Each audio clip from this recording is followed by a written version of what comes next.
Alors évidemment, le constat que l'on fait à l'échelle nationale est équivalent au niveau du territoire. On plafonne à 20% de femmes dans ces métiers-là et ce n'est pas suffisant.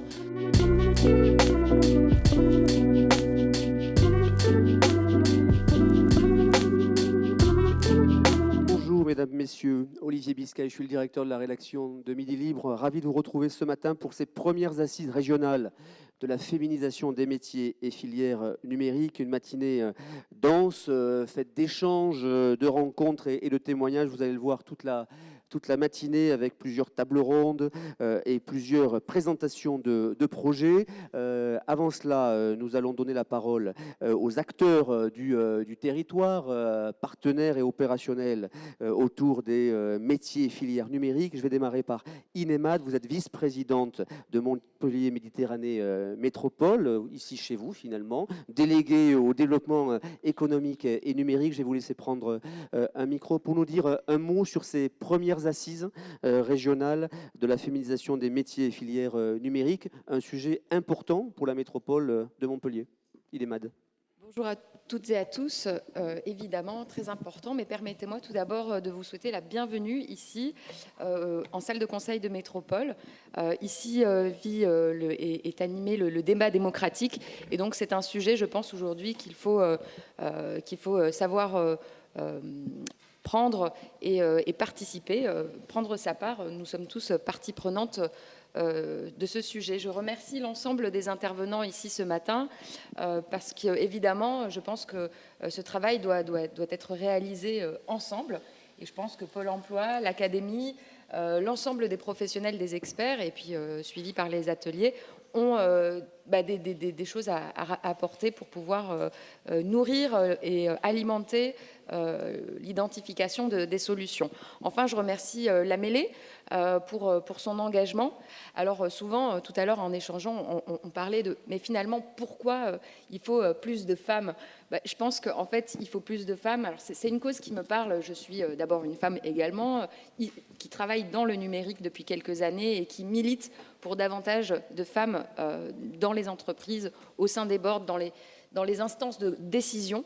Et effectivement, nous avons nécessité aujourd'hui, pour des raisons d'équilibre, comme je disais, au sein des entreprises, parce que la femme a besoin aussi de s'exprimer et de prendre part à l'ensemble des sujets.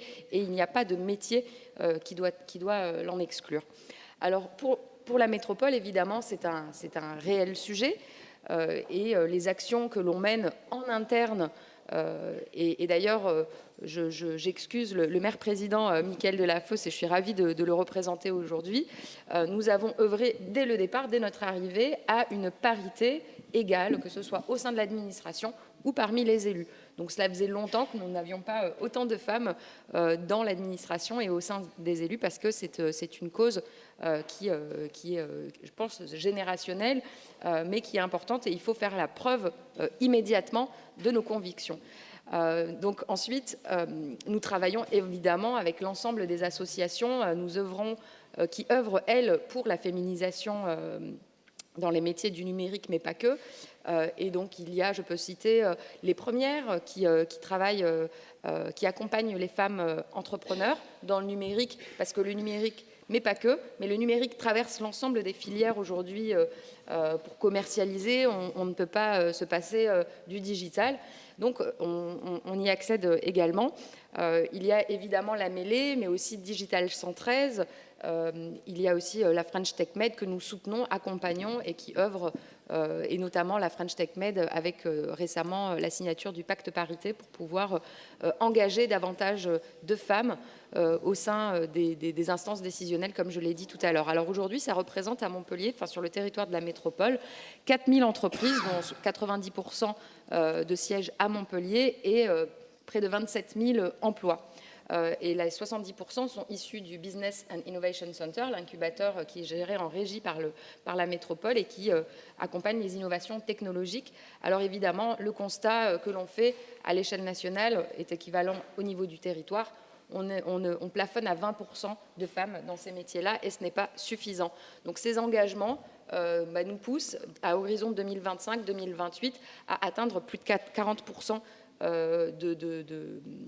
de postes employés avec des femmes, pour pouvoir justement créer cet équilibre, amener un regard différenciant. Et donc tout l'enjeu aujourd'hui, et c'est pour ça que nous sommes aux côtés de la mêlée, c'est d'identifier tous les facteurs clés de succès, les leviers qui permettront d'y accéder.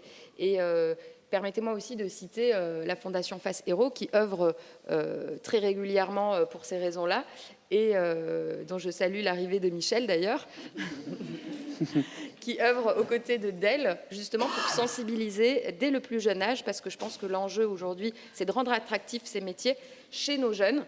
Alors souvent, voilà, les métiers d'ingénieurs, nos filles pensent que ce n'est pas des métiers, que ce ne sont pas des métiers qui leur sont adressés. Entrepreneurs également, je pense que il y a des choses qui sont en train de bouger, de changer, des codes qui changent, notamment à travers les usages qu'ont les filles sur les réseaux sociaux, le fait de voir peut-être davantage de rôle modèles qui inspirants. Et donc je remercie l'ensemble des associations, des parties prenantes, vous mesdames, d'être présentes aujourd'hui et d'œuvrer à votre niveau. Je pense que tout le monde doit prendre sa part pour pouvoir sensibiliser nos générations futures. Et finalement, le réel enjeu derrière tout ça, c'est la performance économique, c'est-à-dire aujourd'hui, le vrai problème, c'est la pénurie de talents, c'est la difficulté de recrutement. Et quand on sait qu'une part importante manque à l'appel, la moitié de l'humanité, on ne peut pas se permettre de passer à côté sans réagir et sans mettre en place des actions et des objectifs pour y parvenir. En tout cas, merci. Merci. À toutes et à tous pour votre participation. Merci beaucoup, Inemad. Vice-président de la métropole déléguée au développement économique et numérique. Sophie Béjean, rectrice de l'Académie de Montpellier, la région académique d'Occitanie, chancelière des universités. J'ai envie de vous poser la question, l'école est dans tout cela. Que fait l'école pour accompagner les jeunes filles, les femmes au numérique et à ces filières d'avenir? Sophie Béjean. Oui, bonjour à toutes et à tous. Alors, évidemment, l'école doit faire quelque chose, c'est évident, et a une mission et un engagement d'ailleurs qui est remarquable. Faut-il encore qu'elle soit efficace? Et l'école ne peut pas sans ses partenaires. Donc ça, je tiens à le souligner. Mais avant de peut-être en dire quelques mots, d'abord, je me réjouis vraiment que ces premières assises régionales de la féminisation des métiers et filières numériques, bravo pour cette initiative de tenir ici à Montpellier, en Occitanie. D'abord parce que ça me donne l'occasion d'être avec vous, et parce que je pense qu'il y a des vrais enjeux. Vous l'avez dit, Madame la vice-présidente, je suis persuadée que Monsieur le directeur de Pôle emploi le fera aussi. Il y a des emplois, il y a des entreprises, il y a des associations très impliquées sur le territoire, et c'était bien naturel, je crois, de choisir cela.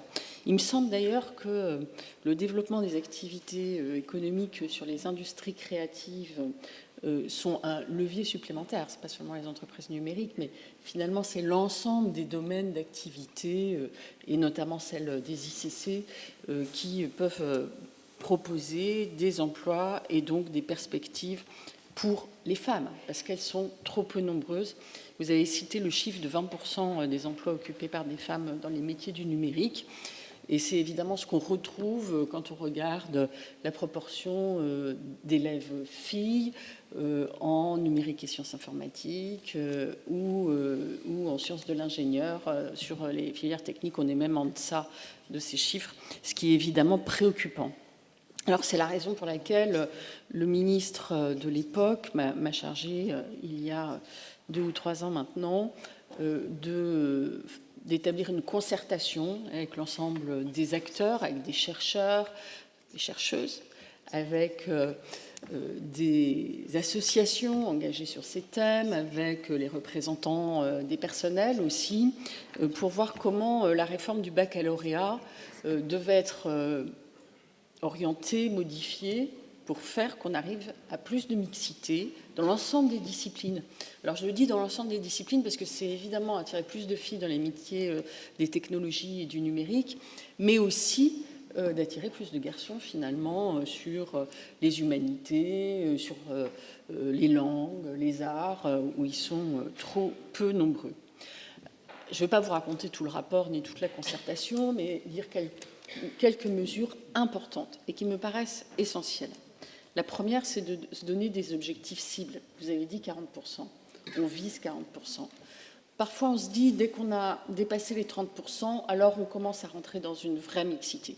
Et c'est le chiffre qu'on a retenu dans notre rapport, mais le ministre Pap Ndiaye a dit tout récemment qu'il fallait viser 50% et que, voilà, on devait arriver à une réelle mixité dans l'ensemble des disciplines.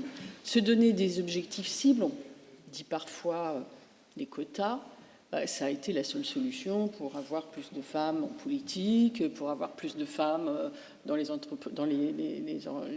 la direction des grandes entreprises. Donc, objectif cible, c'est en tout cas donner un objectif à l'ensemble des acteurs du système éducatif. Et donc, le deuxième levier, c'est faire système, avoir une approche systémique et mobiliser et responsabiliser chacun des acteurs. Les établissements, évidemment, écoles, collèges, lycées, parce que ça se construit tout au long du parcours scolaire, mais aussi former les acteurs de l'orientation, le faire avec des partenaires, former les professeurs, parce qu'on se rend compte que dès finalement les premiers apprentissages et dès la classe de CP, alors que les résultats à l'entrée en CP des filles et des garçons sont identiques en mathématiques, au milieu de l'année, ça a changé. C'est-à-dire que la représentation sociale genrée des disciplines, inconsciemment bien sûr, modifie la façon dont filles et garçons s'impliquent et dont les professeurs, en fait, mais ce n'est pas volontaire, hein, mais dont les professeurs interrogent filles et garçons. Donc il faut valoriser les talents de manière identique, les réussites de manière identique, et former les professeurs à ce que j'appelle une pédagogie inclusive, mais évidemment, c'est un travail au long cours. Cinquième levier, peut-être, c'est de travailler avec tous les partenaires. Et nous en avons beaucoup, et je veux saluer la présence ici de Sabrina Kaliaros, qui est donc la déléguée de région académique au numérique éducatif auprès de moi dans la région académique, la représentante de la DNE, la direction du numérique éducatif du ministère de l'Éducation nationale, parce qu'avec ces personnes-là, et qui voilà, savent précisément associer les partenaires, travailler avec...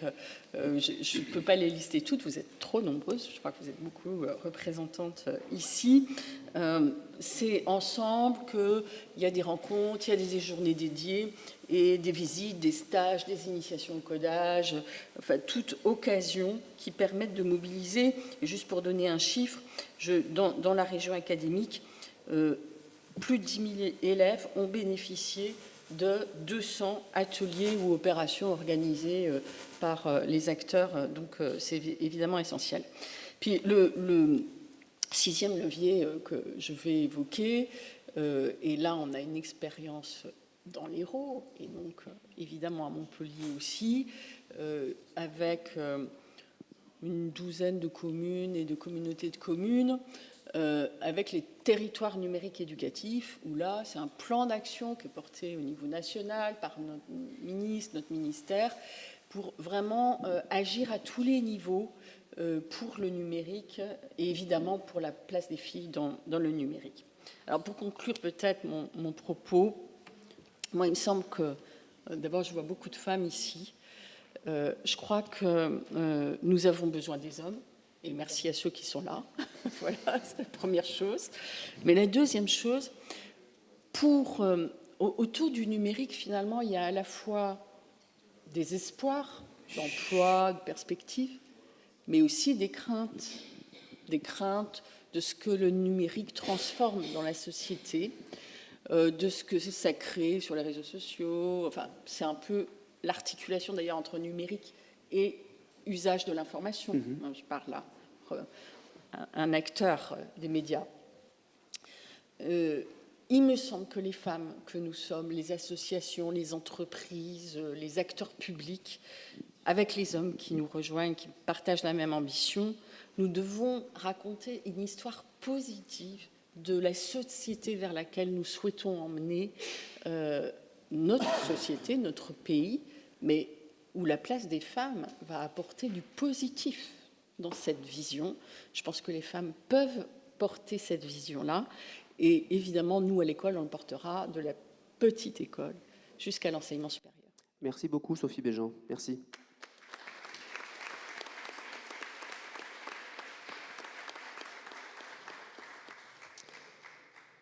Philippe Soursou, directeur du Pôle emploi dans l'Hérault, je vais vous laisser la parole et en vous lançant peut-être sur quelques éléments chiffrés, Philippe Soursou, sur les tendances dans ces filières du numérique, peut-être pour qu'on puisse poser un autre diagnostic et compléter ce que viennent de dire Inemad et Sophie Béjean. Philippe Soursou. Je vous remercie. Bonjour à vous toutes, bonjour à vous tous. Mon propos va vraiment s'inscrire dans la continuité des propos précédents et de ce point de vue-là, je vais vraiment parfois reprendre des propos qui ont déjà été tenus. En clair, par rapport à la question du développement économique et de la pertinence du secteur d'activité, Madame la Vice-présidente, on partage vraiment le même diagnostic autour de cette attractivité. En clair, sur la région Occitanie, pour donner quelques chiffres et poser un cadre, c'est en moyenne sur les 12 derniers mois, 8100 offres d'emploi qui ont été déposées sur ce secteur d'activité. C'est plus 22% par rapport à l'année N-1. Autant vous dire qu'on est bien sur un secteur, et vous aviez évoqué les tensions sur lesquelles on ne peut que partager, pour lesquelles on a un travail. Sur ces 8100 offres, de ce point de vue-là, sur l'année, je parle des offres. Sur le volume de demandeurs d'emploi, en clair, sur l'année, on a eu 13 000 personnes qui se sont inscrites à un moment donné comme demandeurs d'emploi et désirant s'orienter vers ce secteur d'activité. Sur ces 13 000 personnes, 10 000 sont déjà sorties. Autant dire, quand on parle de tension, on est là-dessus. Mais pour caractériser les propos de Madame la rectrice, c'est que sur ces 10 000 personnes qui sont sorties, 75% de ces personnes, c'était des hommes, et ils ont trouvé un poste sur ce secteur d'activité. J'ai regardé les spécificités territoriales, malheureusement, il n'y en a pas. Entre l'Hérault et la Haute-Garonne, on est exactement sur les mêmes statistiques, et ça ne change rien par rapport aux autres dimensions territoriales. Je ne suis pas allé chercher France entière, l'idée étant de rester sur la dimension région Occitanie. Mais ça permet de poser un peu un cadre, et en tout cas de caractériser cette problématique. On est principalement, et le premier secteur d'activité, le premier poste proposé, c'est le développement informatique qui reste la problématique principale. Tous les autres secteurs d'activité, que ce soit maintenance, technique, système d'information ou autres, sont à la rigueur bien plus disparates et pour lesquels notre champ d'intervention il est à différencier. Donc tout l'enjeu pour nous, institution Pôle emploi en lien avec les partenaires tels que l'a évoqué Madame la rectrice, c'est de s'inscrire dans la logique, comme ça a pu être posé, de féminisation des postes. Et au-delà de la question de la féminisation des postes, c'est aussi une question de diversité dans tous les parcours et dans tous les profils. Parce que si on regarde les profils qui ont été occupés, on est bien là-dessus sur un sujet autour de la question du public senior et de l'accès au public senior au métier du numérique. Et de la même manière, l'accès, comme on travaille avec l'agglomération autour de la diversité, de la même manière sur les quartiers politiques de la ville, comment le numérique peut être aussi une solution d'emploi. Et on voit bien qu'on a un profil type de demandeurs d'emploi pour lesquels nous, on doit faire l'effort avec les partenaires de diversifier les profils qui permettent ainsi d'enrichir, de sourcer différemment et d'apporter un autre regard dans ces structures. Une fois qu'on a posé ce diagnostic, les actions qu'on peut être amené à mettre en œuvre. En clair, tel que ça a pu être évoqué, une logique d'abord partenariale. Que ce soit le partenariat avec la mêlée numérique ou avec le syndicat Pro-Numéum, nous convenons, Pôle emploi et les RH, de mettre en place des entretiens avec un regard croisé. L'idée étant que la sélection ne se fasse pas et l'orientation ne se fasse pas uniquement par un conseiller Pôle emploi, mais que le parcours qui va être proposé au public demandeur d'emploi dans une logique de réorientation vers les métiers du numérique se fasse en lien avec un conseiller et un RH que Numéum ou Digital 113 nous met à disposition. L'idée, c'est bien de construire ce parcours, et parfois des parcours longs, de manière à tendre vers cette logique de réorientation. Et pour crédibiliser notre propos, le renforcer, c'est bien l'idée de le construire avec un conseiller Pôle emploi et un RH de groupe. Et là, sur le sujet, on travaille sur ce qu'a évoqué Madame la rectrice, la question des représentations sociales et de la question des mathématiques qui sont appliquées derrière. Nous, notre sujet, c'est comment est-ce que nous, dans le travail d'intermédiation qui est le nôtre, on accepte cette question de la représentation sociale, c'est inhérent. Et comment, de ce point de vue-là, on ne se contente pas de faire un état de fait et un constat, et on trouve une solution. Aujourd'hui, pour contrebalancer la dimension de la représentation sociale liée aux mathématiques, qui est parfois perçue comme un frein dans la logique de réorientation, nous, on place notre travail sur la logique de la compétence. Et de ce point de vue-là, la compétence, telle que ça a déjà été initié par l'éducation nationale, mais par tous les autres secteurs d'activité, la compétence est bien moins genrée. Et de ce point de vue-là, à partir du moment où on rentre sur cette dimension-là, c'est une des formes de solutions que nous avons trouvées pour promouvoir le secteur du numérique et la féminisation dans le secteur du numérique. Lorsqu'on rentre sur l'approche compétences, ça nous permet de diversifier nos méthodes de recrutement et d'avoir un discours vis-à-vis des employeurs qui est audible. De fait, on ne cherche pas un individu, on ne cherche pas un candidat, mais on cherche des compétences. Et lorsqu'on rentre sur cette logique-là, ça fonctionne, ça crée un lien commun vis-à-vis du public demandeur d'emploi, mais vis-à-vis des employeurs tout autant. Et la traduction opérationnelle, je vais vous donner un exemple concret, je vais la citer. On était avec l'Éducation nationale et quelques structures, on a fait un travail sur le no-code. Il y a une entreprise, Simax, lorsqu'elle recherchait un chef de projet en informatique sur le no-code, elle a diffusé un poste de chef de projet. 85% des candidats qui ont positionné étaient des hommes. Elle a diffusé un poste d'assistante de direction. 85% des personnes qui sont positionnées étaient des femmes. Pour autant, elle a fait passer les mêmes tests aux hommes et aux femmes et elle a sélectionné une femme qui avait les compétences les plus appropriées, alors qu'à l'origine, c'était un poste qui était dévolu sur le sujet. Juste à titre d'exemple, je trouve que c'est assez significatif. On s'inscrit bien là-dessus. On a toute une série de chantiers complémentaires dans cet état d'esprit, que ce soit des ateliers, que ce soit hackathons sur lesquels on travaille la logique de compétences, que ce soit sur les logiques de convention, de partenariat et de mobilisation avec les RH, qui permettent, de notre point de vue, de travailler à la fois sur le champ de l'employeur et à la fois sur le champ de la demande. Merci beaucoup, Philippe Sursou.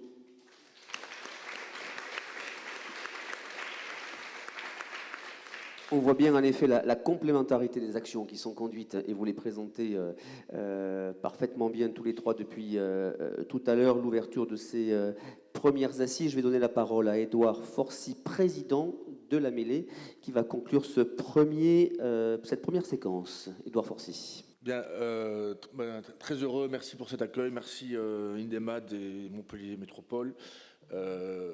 Merci Madame la rectrice, merci Monsieur le directeur de Pôle emploi, merci cher Henri, président de FAMAT Numérique, merci à tous les partenaires et participants qui ont permis la réalisation de ces premières assises en région de la féminisation des métiers du numérique.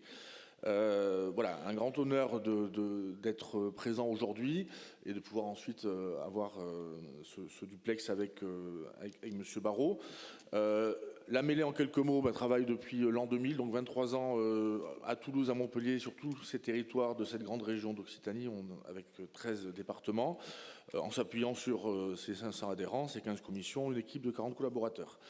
Voilà, sur l'accompagnement des entreprises, des organisations, mais avant tout des femmes et des hommes, bien sûr, qui les font, les accompagnements dans ces transformations qui sont intenses et continuent de l'être, on le voit encore ces jours-ci. Autour des thèmes qui sont immenses et sur lesquels il est nécessaire de se mobiliser, voilà, pour les entreprises, notamment tous les sujets liés à la transformation numérique, à la cybersécurité, pour ces nouvelles envies d'entreprendre avec tous les sujets d'innovation et d'entrepreneuriat, donc et d'accompagnement de toutes ces structures sur des thèmes, parce que le numérique, ça peut être très bien, ça peut être source de progrès, mais c'est aussi source de fracture. Donc on a aussi la chance de porter le hub d'inclusion numérique régional RINOC, parmi les 13 hubs nationaux, là aussi de nombreux sujets et de nombreux chantiers qui sont mis en place, de manière à structurer un peu le numérique à l'échelle de cette grande région. Et bien sûr, il est de richesse que de femmes et d'hommes. Donc le sujet des talents, de la formation et de la mixité sont particulièrement importants pour l'association et ses adhérents, ses commissions, avec la commission Femmes à Numérique et évidemment tous les partenaires qui nous entourent. Tout ça pour être aussi sur un sujet d'avoir un numérique au service de l'humain, plus responsable et plus durable, évidemment. Sur ce thème, pour ces assises, elles s'inscrivent dans le cadre d'un programme qui dure depuis 2 ans, Numérique pour elles, sur lequel on s'appuie sur tous les partenaires mobilisés. On l'a vu hier, sur cette première journée, il y avait 400 participants, ou plutôt participantes, puisque c'était beaucoup de jeunes filles ou de filles qui cherchent à aller vers ces métiers du numérique.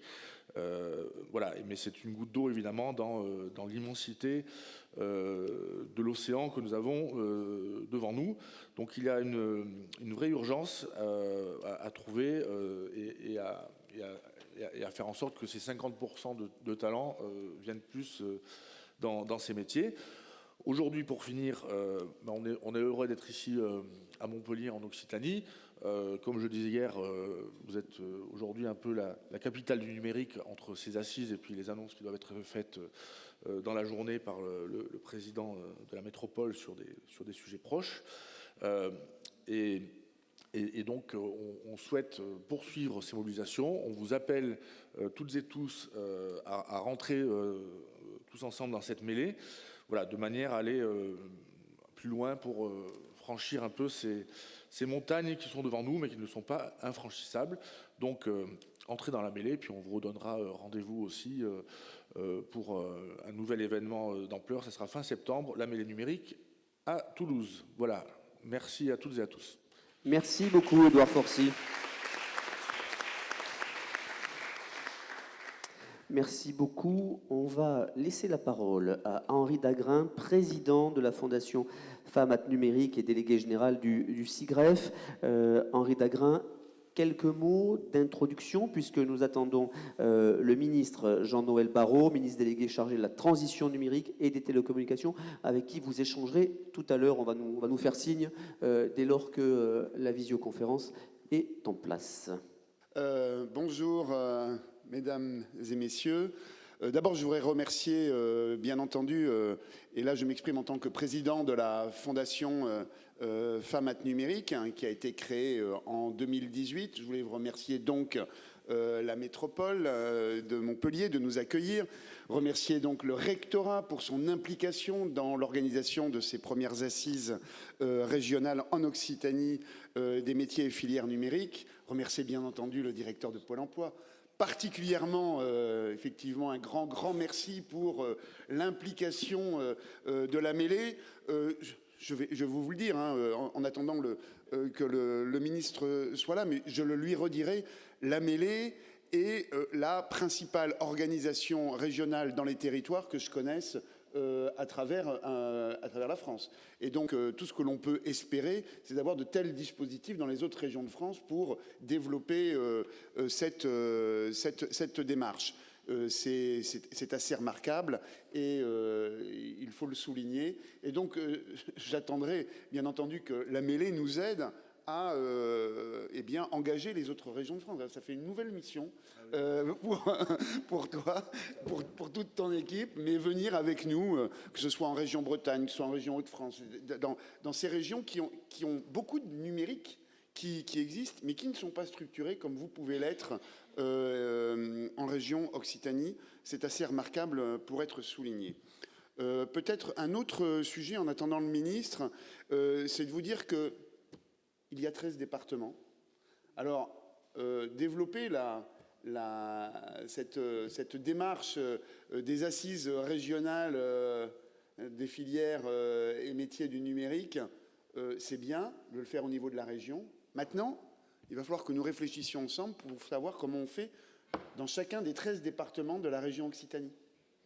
C'est plus tout à fait, ça va être un peu plus compliqué. Et là, il va falloir qu'il y ait une réflexion que nous puissions mener, parce que notre ambition, c'est pas que dans la métropole de Montpellier, dans la métropole de Toulouse, on ait les collégiennes, les lycéennes qui aient pu entendre parler de ce message qui s'adresse à elles, pour leur dire les métiers du numérique, ils n'ont pas de genre, ils sont également faits pour vous. Mais il faut que ça aille dans les départements, il faut que ça aille dans les communes, il ne faut pas qu'il y ait une jeune fille, une lycéenne, une collégienne, une petite fille dans cette région qui ne s'est pas entendu dire, répéter, et qu'on les dit à tous leurs enseignants, à leur famille, les métiers du numérique, ils sont faits pour toi. Ça ne peut pas être une question de happy few qui habitent dans les métropoles. Ça doit descendre jusqu'au cœur de chacun des territoires, où qu'ils soient, où que soient ces jeunes filles, où que soient ces collégiennes, ou que soient ces lycéennes. Voilà. Merci beaucoup, Henri Dagrin. Je vous propose que l'on libère nos invités parce qu'il y a des agendas chargés. Je vous invite à rejoindre vos sièges. Merci, Inemad. Sophie Béjean, on va les applaudir, bien sûr.